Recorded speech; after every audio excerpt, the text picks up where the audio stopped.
The chilling hum of the turbines, a familiar lullaby to the residents of Pripyat, belied the catastrophe brewing in the heart of the Chernobyl nuclear power plant.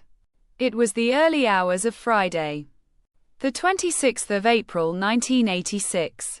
A routine safety test, designed to simulate a station blackout, was underway at reactor number 4.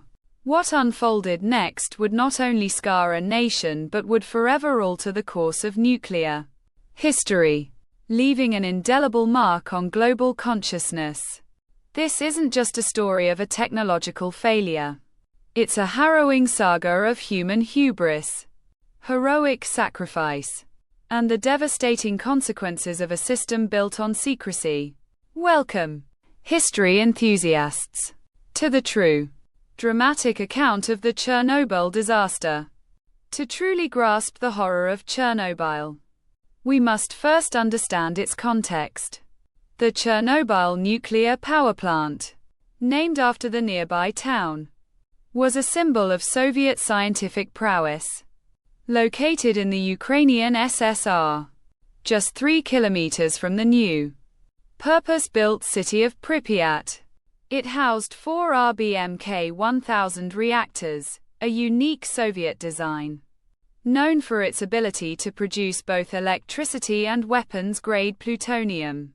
Pripyat, founded in 1970, was a model Soviet city, home to nearly 50,000 people, most of whom were young families working at the plant. Life there was considered privileged, a testament to the Soviet Union's industrial might.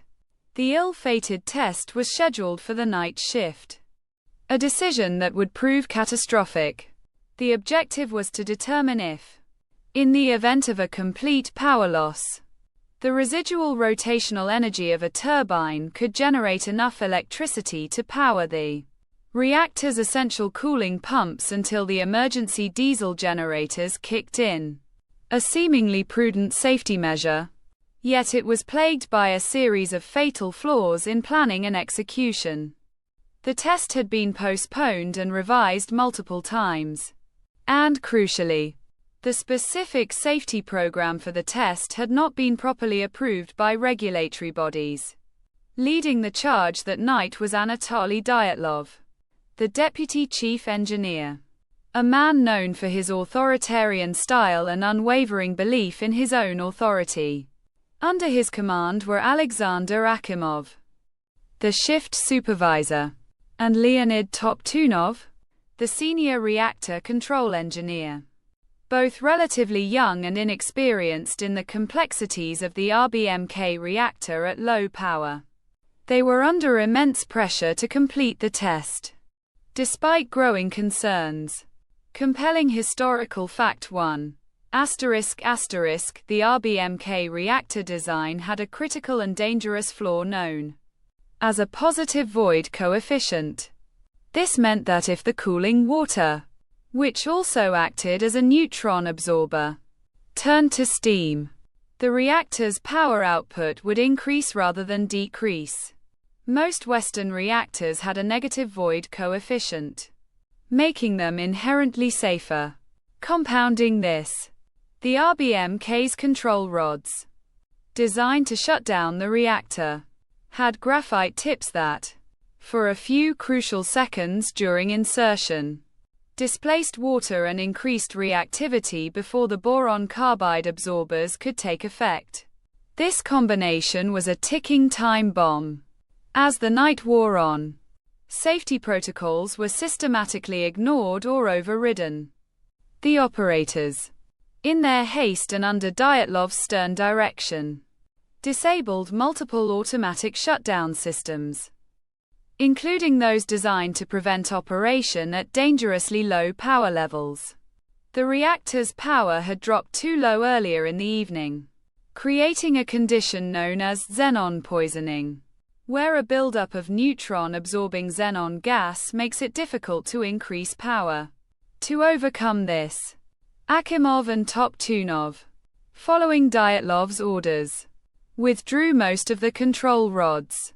pushing the reactor into an extremely unstable and dangerous state. By 1:23 a.m., April 26, the reactor was operating at a fraction of its intended power, with almost all control rods withdrawn, a flagrant violation of safety regulations. Despite the perilous conditions, Dyatlov insisted the test proceed. Akimov, hesitant, eventually complied. The emergency cooling system was bypassed to prevent it from interfering with the test. It was a perfect storm of design flaws, procedural violations, and human error. At 1 hour, 23 minutes and 40 seconds, Akimov pressed the AZ5 button, the emergency shutdown button, to scram the reactor. This was meant to rapidly insert all control rods and shut down the fission reaction. However, due to the graphite tips, the initial effect was a massive surge in reactivity. Power levels soared almost instantly. The control rods jammed, unable to fully insert due to the immense pressure and deformation within the core. The reactor was now in a runaway state. Compelling historical fact 2, ***, within seconds. The power output of reactor number 4 surged to approximately 100 times its normal operating level, far exceeding its design capacity. The fuel rods melted, and the superheated water flashed into steam, causing the first massive explosion at 1 hour 23 minutes and 47 seconds. This was a steam explosion, blowing off the 1,000-ton reactor lid and sending radioactive material high into the atmosphere.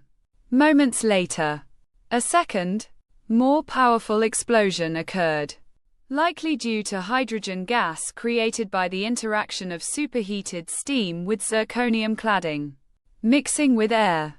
This explosion completely destroyed the reactor building, igniting the graphite moderator and sending a plume of highly radioactive particles and gases kilometers into the sky. The immediate aftermath was chaos. The reactor building was a ruin, flames leaping from the exposed core, spewing highly radioactive graphite and fuel fragments across the site. The air was thick with dust and the acrid smell of ozone and burning metal. Plant workers, initially unaware of the true scale of the disaster, tried to make sense of the devastation. Akimov and Toptunov, believing the core was intact, desperately tried to pump water into the shattered reactor, exposing themselves to lethal doses of radiation. They, along with Dyatlov and many others, would die excruciating deaths in the weeks that followed from acute radiation syndrome. The first responders were the plant's own fire brigade, led by Lieutenant Volodymyr Pravik and Viktor Kibernok. Unaware of the radiation, they bravely fought the fires, clambering onto the highly radioactive roof of the turbine hall to prevent the blaze from spreading to reactor number 3. Their heroism came at an unimaginable cost. Many of these firefighters, too, would succumb to radiation sickness. Their uniforms, so radioactive, had to be buried in lead coffins. Compelling historical fact 3, ***, the Soviet authorities initially attempted a cover-up. The first official announcement, made by TASS state news agency, was a terse, two-sentence statement issued only on April 28, over 36 hours after the explosion, stating that an accident had occurred and measures were being taken. The world learned the true scale of the disaster not from Moscow, but from Sweden. On April 28, technicians at the Forsmark nuclear power plant, over 1,100 kilometers away, detected unusually high levels of radiation. Tracing it back to the Soviet Union, they demanded answers, forcing the USSR to finally admit the gravity of the situation. In Pripyat, Life continued for another 36 hours. Children played outside, oblivious to the invisible killer descending upon them. The iconic Ferris wheel, installed for the May Day celebrations, stood silently in the city park, a haunting symbol of a life that would never be lived. Finally, on the afternoon of April 27th, buses began arriving. Residents were told they would be evacuated for approximately 3 days and to only take essential documents and necessities. They left behind everything, believing they would return. They never did. Pripyat became a ghost city, frozen in time.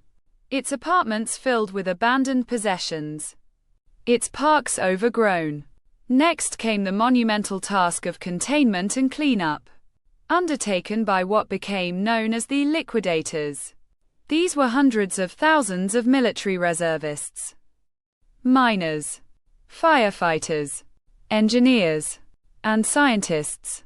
They came from across the Soviet Union, often with minimal protection, to clear radioactive debris, decontaminate land, and build a protective structure over the ruined reactor. Their bravery was immense, their sacrifice profound. Compelling historical fact 4.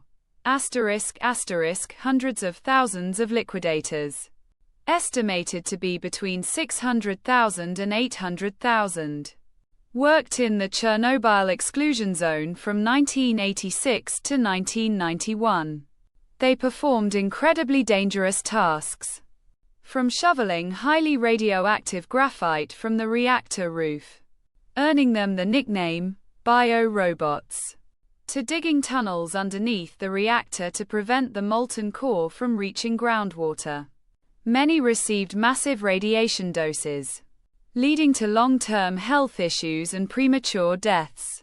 Their stories are a testament to human courage in the face of an unseen enemy. One of the most terrifying discoveries was the elephant's foot, a massive, solidified mass of corium, a lava-like material formed from melted nuclear fuel, concrete, and sand. It was located in the basement of the reactor, still highly radioactive decades later. A stark reminder of the immense heat and power of the meltdown. The liquidators worked tirelessly to construct the sarcophagus, a hastily built concrete and steel containment structure erected over reactor number 4 by December 1986, to prevent further release of radioactive materials. It was a temporary solution, designed to last 20 to 30 years. The global impact of Chernobyl was immediate and far-reaching. Radiation spread across Europe, contaminating food supplies and leading to widespread public fear. Countries like the UK, Germany, and Scandinavia saw significant fallout, affecting agriculture and forcing new safety regulations. The disaster shattered public trust in nuclear power and the Soviet government's transparency, contributing significantly to the erosion of Soviet authority and the eventual collapse of the USSR. The human cost has been immense. While the official Soviet death toll was initially 31, the long-term health effects are still being studied. Thousands of cases of thyroid cancer, particularly among children exposed to radioactive iodine, have been directly linked to Chernobyl. The psychological toll on survivors, evacuees, and liquidators, grappling with an invisible threat and the loss of their homes and health, is immeasurable. Over 350,000 people were ultimately evacuated from the 30-kilometer exclusion zone, creating a vast area of contaminated land. The environmental legacy is equally profound. The zone of alienation, a vast area around the plant, remains largely uninhabited by humans. Yet, paradoxically, nature has begun to reclaim it. Forests thrive, and wildlife, including wolves, bears, and rare birds, roam freely, adapting to the contaminated environment. It stands as a haunting, yet fascinating, testament to nature's resilience. In 2016, a monumental engineering feat was completed. The new safe confinement, NSC, often called the Arch. This colossal structure, larger than the Statue of Liberty, was slid over the original sarcophagus, designed to safely contain the remains of reactor number 4 for at least 100 years. It's a symbol of international cooperation and a commitment to address the enduring legacy of Chernobyl, costing over €2 billion and funded by more than 40 countries. The Chernobyl disaster serves as a chilling reminder of the dangers of unchecked technological ambition and the critical importance of robust safety protocols and transparency. It forced the world to re-evaluate nuclear safety, leading to significant improvements in reactor design and operational procedures globally. It also underscored the interconnectedness of our world, demonstrating that a disaster in one corner can have repercussions felt across continents. From the desperate moments of a flawed test to the heroic sacrifices of the liquidators, and the lasting impact on human health and the environment, Chernobyl remains a powerful, poignant chapter in our shared history. It is a story not just of destruction, but of resilience, international collaboration, and the enduring lessons learned from humanity's gravest error. The ghost city of Pripyat, the silent reactor, and the stories of those who lived through it continue to speak to us from the past, urging us never to forget. Thank you for joining us on this journey into history.